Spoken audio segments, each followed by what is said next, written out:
Well, it's dedication and hard work. This is my words, to dedicate myself 100% every time to be the position that I am today. It's not 1 year, it's 10 years, 12 years, to maintain my level. It's make me feel proud. You have to dedicate yourself 100%. It doesn't mean how many hours you're training, but the way you're training, your dedication. You can have a training only 1 hour, but you give everything for that to achieve your goals. So this is what I try to do. This is make me feel proud, and I will continue to work hard to maintain that level. You ain't never gave 100%. And in order to knock on the door 100 times, you're gonna have to get 120. Get up out of here. You can't do this. And you're gonna have to fight and fight and fight and fight. And most of you won't be successful, not because you can't do it, but you can't outlast your old you long enough to get to your new. You should never, ever be embarrassed by those struggles. You should never view your challenges as a disadvantage. Instead, it's important for you to understand that your experience facing and overcoming adversity is actually one of your biggest advantages. They get comfortable with a win. People can get comfortable with a win. And slack off then. Slack off on the training, slack off on the diet. They've won one. They're winners now. That's not me, you sleep on a win and you'll wake up with a loss. So I just carry on. It's just a matter of what's important to you. And what's important to you. For whatever reason, I felt like I didn't feel good about myself if I wasn't doing everything I could to be the best version of myself. If I felt like I left anything on the table, it would eat away at me. I wouldn't be able to look myself in the mirror. Right? So the reason why I can retire now and be completely comfortable about it, because I know that I've done everything I could to be the best basketball player I could be. And so that's where it comes from for me. You can't leave any stone unturned. My hero, that's who I chase.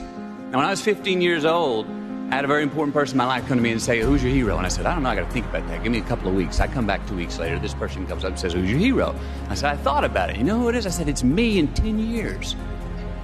So I turned 25 10 years later. That same person comes to me and goes, so are you a hero? And I was like, not even close. No. She said, why? I said, because my hero is me at 35. So you see, every day, every week, every month, and every year of my life, my hero is always 10 years away. I'm never going to be my hero. I'm not going to attain that. I know I'm not. And that's just fine with me, because that keeps me with somebody to keep on chasing. Here's what I've learned, though. I think the people that have made those mistakes and that have went through those crazy changes within this business are people that have put themselves in a position to not grow. I think you go through it at one point, but then you go, oh, this is bad. I messed up one time. I don't want to mess up again. I went through my period. I got my DUI. I was out. I was drunk every night. I was chasing different women every day of the week. I did that.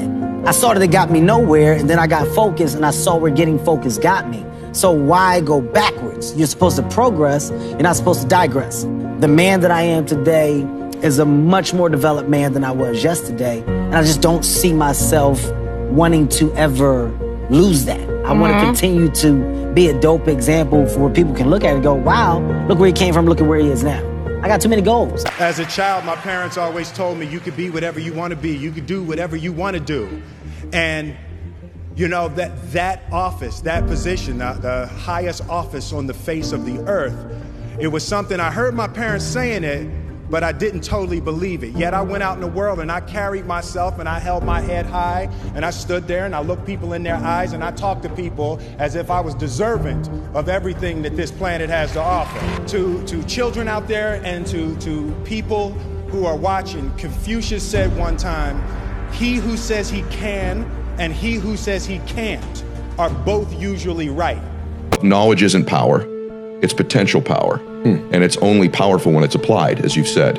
I actually think the separator for people who apply and don't apply is ego. I really think I don't know everything. Ego is fear. Ego applies itself in lots of different ways, but probably the fact that you're not applying what you're learning is ego related in some way. You need to be clear what it is you really want. I always tell people, know not only what you want, but why you want it. I know this is simplistic, but most people just don't do the blocking and tackling of their life. The one we were talking to earlier, a great lady, and you could just see she wants to have a new business, but she never sat down to even put a plan together and says, why aren't I taking action? Well, when you're not sure what you're going to do, you're going to hesitate. And hesitation kills momentum. And momentum is what makes a sports team win. It's what makes an athlete, a business person win. When you get momentum, it's like takes enormous energy to get a rocket out of our gravitational pull of the Earth. But out of the solar system's easy. Once it has momentum, it takes less fuel, less energy. Starting a relationship, starting a business, changing your body, it takes so much in the beginning. But once you get going, it's actually really easy.